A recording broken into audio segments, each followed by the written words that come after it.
বন্যার্তদের পাশে দাঁড়িয়েছে ভোলার অন্যতম স্বেচ্ছাসেবী সংগঠন রক্তদানের অপেক্ষায় লালমোহন ROL। নোয়াখালী জেলার চন্দ্রগঞ্জ ছয়ানী এলাকায় 400টি পরিবারের মাঝে খাদ্য সামগ্রী বিতরণ করেছে সংগঠনটি।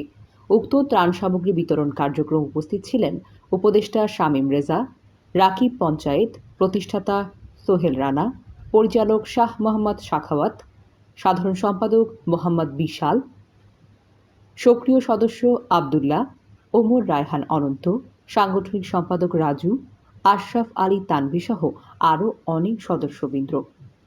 ত্রাণ সামগ্রী বিতরণের সময় প্রতিষ্ঠাতা সোহেল রানা বলেন, আমরা আমাদের সামর্থ্য অনুযায়ী চেষ্টা করেছি। মানবিকতার দৃষ্টিতে সকল সামর্থ্যবান মানুষের উচিত এই বানভাসী মানুষদের পাশে থাকা। Nusrat Jahan, CN Bangla news desk.